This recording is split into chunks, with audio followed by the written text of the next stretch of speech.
الحمدللہ رب العالمین والعاقبۃ للمتقین والصلاة والسلام علی سید الانبیاء والمرسلین اما بعد فاعوذ باللہ من الشیطان الرجیم بسم اللہ الرحمن الرحیم۔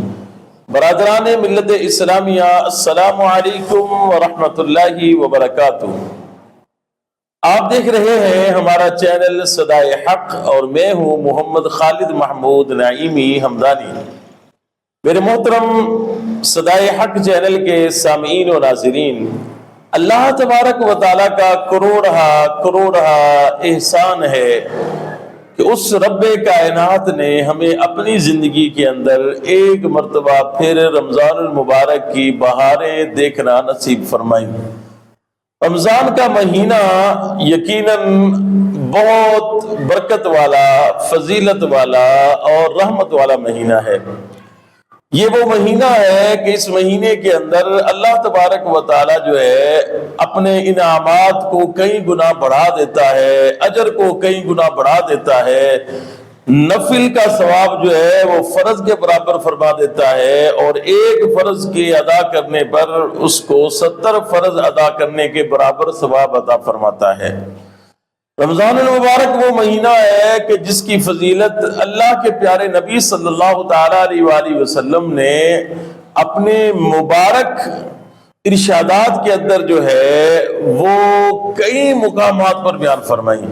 اللہ کے نبی صلی اللہ تعالیٰ علیہ وآلہ وسلم کا یہ معمول تھا کہ جیسے ہی رمضان المبارک کا مہینہ جو ہے وہ قریب ہوتا تو اللہ کے نبی علیہ الصلوۃ والسلام اپنے صحابہ سے فرماتے کہ اے صحابہ اب تیاری کر لو، تمہارے پاس جو ہے بڑی رحمتوں والا، برکتوں والا مہینہ جو ہے وہ آ رہا ہے۔ میرے محترم سامعین و ناظرین، جس طرح امام الانبیاء صلی اللہ تعالیٰ علیہ وآلہ وسلم جو ہے اپنے صحابہ کرام سے فرماتے تھے کہ تیاری کر لو، رمضان کا مہینہ آنے والا ہے۔ میرے سامعین، اب آپ کے لیے بھی وہی لمحات ہیں اور اس چیز کو آپ ذہن نشین رکھیں، اللہ کے نبی علیہ الصلوۃ والسلام کے مبارک فرمان کو کہ اب وہی ایام ہیں، اب ان قریب چند دن کے بعد رمضان کا مہینہ جو ہے وہ شروع ہونے والا ہے۔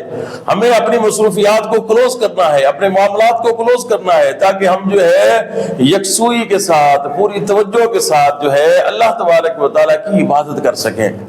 میرے سامعین، رمضان کا مہینہ جو ہے یہ اس قدر برکت والا مہینہ ہے کہ اللہ کے نبی علیہ الصلوۃ والسلام نے فرمایا کہ اس مہینے کے اندر سرکش شیاطین کو قید کر دیا جاتا ہے، جہنم کے دروازے بند کر دیے جاتے ہیں، جنت کے دروازے کھول دیے جاتے ہیں۔ سحری کے ٹائم میں، افطار کے ٹائم میں اللہ تبارک و تعالیٰ جو ہے وہ ان گنت گناہ گاروں کی بخشش فرماتا ہے، ان کو جہنم سے آزاد فرماتا ہے۔ سبحان اللہ۔ میرے محترم سامعین، آج ہم اس چیز کو دیکھیں گے کہ ہمیں رمضان المبارک کے مہینے کو کس طریقے سے گزارنا چاہیے، ہمیں اس مبارک مہینے میں کس طریقے سے اللہ تبارک و تعالیٰ کی رحمتوں کو، برکتوں کو اور اس کے انعامات کو ہم نے کس طریقے سے لوٹنا ہے، حاصل کرنا ہے۔ میرے محترم سامعین، ناظرین، یہ مبارک مہینہ یہ سیزن کا مہینہ ہے۔ کس چیز کا سیزن؟ سیزن نہ کہ دنیا نہیں، یہ نیکیاں کمانے کا سیزن ہے، یہ اجر کمانے کا سیزن ہے، اللہ تبارک و تعالیٰ کی عبادت کرنے کا سیزن ہے۔ جس طرح جب سیزن کسی چیز کا آتا ہے تو ہم اس کے لیے پہلے سے تیاری کرتے ہیں نا، سامان کو جمع کرتے ہیں، چیزیں اپنی پوری کرتے ہیں، کسی ایسی جگہ پہ جناب اپنا اسٹال لگانے کا جو ہے اس کا جو انتخاب کیا جاتا ہے، اور اس کے ساتھ ساتھ جو ہے پھر ہم کیا کرتے ہیں کہ ہم ٹائم کو بڑھا دیتے ہیں۔ یعنی آپ دیکھتے ہیں کہ جیسے رمضان کا مہینہ آتا ہے تو لوگ کہتے ہیں جی یہ سیزن کا مہینہ ہے، یعنی مال کمانے کا مہینہ ہے، تو لوگ جو ہے وہ اپنے کاروبار کو ڈبل ٹائم دینا شروع کر دیتے ہیں۔ افطار سے لے کر ساری رات تک جو ہے وہ بازار کھلے رہتے ہیں اور لوگ جو ہے وہ خریداری کر رہے ہوتے ہیں۔ کیوں؟ کہا کہ سیزن کا مہینہ ہے، ٹائم زیادہ دیں گے۔ تو میرے محترم بھائیوں، یہ رمضان کا مہینہ بھی نیکیاں کمانے کا سیزن ہے، عبادت میں اضافہ کرنے کا سیزن ہے، اجر کمانے کا سیزن ہے۔ تو اس میں اب ہم نے جو ہے وہ ٹائم بڑھانا ہے، یعنی کیا بڑھانا ہے کہ فرض نماز کو پابندی کے ساتھ ادا کرنا ہے، قرآن کی تلاوت کے لیے ٹائم کو بڑھانا ہے، اس کے ساتھ ساتھ جو ہے جتنا بھی ہو سکے نیک اعمال جو ہے ان کے اندر اضافہ کرنا ہے، صدقہ خیرات کے اندر اضافہ کرنا ہے، کیونکہ سیزن کا مہینہ آ گیا ہے۔ یہ سیزن ہے کیا؟ نیکیاں کمانے کا سیزن۔ اور میرے محترم سامعین و ناظرین، اللہ کے نبی علیہ الصلوۃ والسلام نے فرمایا کہ رمضان جو ہے یہ برکت کا مہینہ ہے۔ آپ دیکھتے ہیں کہ اس مہینے کے اندر اللہ تبارک و تعالیٰ کتنی برکت پیدا فرما دیتا ہے، ٹائم کے اندر، مال کے اندر، رزق کے اندر، دسترخوان کے اندر، ہر چیز کے اندر برکت ہی برکت ہوتی ہے۔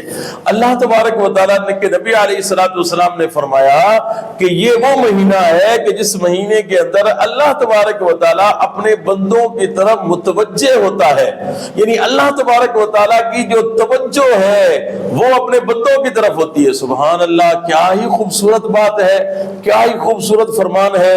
اب آپ دیکھیں کہ اگر کسی ایک دنیاوی افسر کی توجہ ہماری طرف ہو جائے تو ہم کہتے ہیں یار ہماری تو جناب جو ہے نا وہ سارے کام ہی ہو جائیں گے، اتنا بڑا کوئی افیسر ہے اور اس کی توجہ جو ہے وہ ہماری طرف رہتی ہے اور وہ ہمارے اوپر توجہ خاص کرتا ہے، تو وہ کتنا خوش نصیب اللہ کا بندہ ہے کہ جس کی طرف جو ہے اللہ تبارک و تعالیٰ جو ہے وہ توجہ فرما رہا ہے اور وہ ان کی طرف متوجہ ہو رہا ہے۔ تو اللہ کن کی طرف متوجہ ہوتا ہے؟ رمضان المبارک کو صحیح معنوں میں گزارنے والوں کی طرف، یعنی رمضان کے روزے رکھنے والوں کی طرف، رمضان کے اندر عبادات کرنے والوں کی طرف۔ کوشش کریں جتنا ہو سکے رمضان المبارک کے مہینے کے اندر قرآن کی تلاوت کا معمول بنائیں، اس کے ساتھ ساتھ جو ہے نوافل کی کثرت کا معمول بنائیں۔ کوشش کریں ایک آج سے آپ تہیہ کر لے کہ میں نے رمضان المبارک کے پورے مہینے میں جو ہے میں نے تہجد جو ہے وہ پابندی کے ساتھ پڑھنی ہے۔ میرے محترم بھائی کتنا ہی پیارا موقع ہے، سحری کرنے کے لیے تو اٹھنا ہی ہے، اگر ہم 15-20 منٹ آدھا گھنٹہ پہلے اٹھ جائیں گے تو ہمیں تہجد پڑھنے کا خوبصورت بہترین موقع مل سکتا ہے۔ صبح ٹائم سے اٹھیں اور جو ہے آپ صبح اٹھ کر جو ہے تہجد کی نماز پڑھیں، پھر اس کے بعد سحری کریں اور پھر اس کے بعد نماز فجر جو ہے وہ جماعت کے ساتھ ادا کریں۔ سبحان اللہ، کیا ہی بہاریں ہیں۔ اور پھر قرآن پاک کی تلاوت کریں، کم سے کم ایک قرآن پاک کا ختم تو ہر مسلمان کو رمضان کے مہینے میں کرنا چاہیے، ورنہ اس سے زیادہ جتنا بڑھاتے جائیں گے، 3 کر لیں، آپ 5 کر لیں، 10 کر لیں۔ کئی ایسے لوگ ہیں کہ جو رمضان کے مہینے میں 10 قرآن پاک بھی ختم کرتے ہیں، وہ تلاوت کرتے ہیں، وہ روزانہ کے جناب 10 پارے، 3 پارے، 5 پارے قرآن کی تلاوت کر رہے ہوتے ہیں۔ اور ہم کر سکتے ہیں اگر ہم تھوڑی سی کوشش کریں، اللہ تبارک و تعالیٰ جو ہے وہ برکت پیدا فرما دیتا ہے۔ میرے بھائی ہر چیز کے اندر ضرورت اس چیز کی ہے کہ ہم جو ہے کوشش کریں، اپنا ارادہ بنائیں، نیت کریں۔ اور پھر سب سے اہم بات جو میرے بھائیوں میں آپ کی خدمت میں عرض کرنا چاہتا ہوں وہ یہ ہے کہ جتنا ہو سکے اپنا ٹائم جو ہے وہ مسجد کے اندر گزاریں۔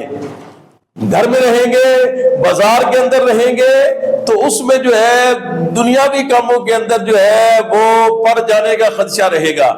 کوئی اور کام آ جائے گا، کوئی دوست آ جائے گا، موبائل ہاتھ میں ہوگا، اس میں لگ جائیں گے، ٹائم گزرنے کا پتہ نہیں چلے گا۔ لیکن اگر ہم اللہ تبارک و تعالیٰ کے گھر کے اندر ہوں گے، مسجد کے اندر موجود رہیں گے تو پھر وہاں پہ ہمیں قرآن کی تلاوت کرنے کا بھی آسانی سے موقع مل جائے گا، ذکر کرنے کا بھی آسانی کے ساتھ موقع مل جائے گا، اور ساتھ ساتھ جو ہے نماز جو ہے وہ بھی جماعت کے ساتھ پڑھنے کا موقع ملے گا۔ لہذا کوشش کریں رمضان المبارک کے مہینے کے اندر جتنا ہو سکے زیادہ سے زیادہ ٹائم جو ہے وہ مسجد کے اندر گزاریں، اور اس کے ساتھ ساتھ جو ہے بھی کوشش کریں کہ نماز تراویح جو ہے اس کو جو ہے وہ ضرور ادا کریں۔ فرمایا گیا کہ جو بندہ جو ہے وہ دن کو روزہ رکھتا ہے اور رات کو قیام کرتا ہے، یعنی نماز تراویح ادا کرتا ہے، تو وہ اس طرح ہو جاتا ہے کہ جس طرح وہ آج ہی اپنے ماں کی پیٹ سے پیدا ہوا ہے، یعنی اللہ تبارک و تعالیٰ اس کے سارے گناہوں کو معاف فرما دیتا ہے۔ جو نماز تراویح کے اندر قرآن کی تلاوت سماعت کرتا ہے، قرآن اس کے لیے بروز محشر جو ہے وہ شفاعت کرے گا۔ اللہ تبارک و تعالیٰ کی بارگاہ میں میں دعا گو ہوں کہ ہم نے جو کچھ سنا ہے اللہ اس پر عمل کی توفیق عطا فرمائے، اور ان ساری باتوں کو، ساری چیزوں کو اپنے عمل کے اندر اور اپنی زندگی کے اندر نافذ کرنے کی توفیق عطا فرمائے، اور اس رمضان المبارک کے مہینے کو یادگار رمضان کے طور پر ہمیں گزارنے کی توفیق عطا فرمائے، زیادہ سے زیادہ عبادت کرنے کی توفیق عطا فرمائے، قرآن کی تلاوت کی توفیق عطا فرمائے، اور اپنی عبادت اور بندگی کرنے کی توفیق عطا فرمائے۔ امید کرتا ہوں آپ کو ہمارا آج کا یہ پروگرام پسند آیا ہوگا۔ اگر پروگرام اچھا لگے تو اسے صدقہ جاریہ کی نیت سے اپنے ساتھیوں کے ساتھ ضرور شیئر کیجیے گا۔ فی امان اللہ، السلام علیکم ورحمۃ اللہ وبرکاتہ۔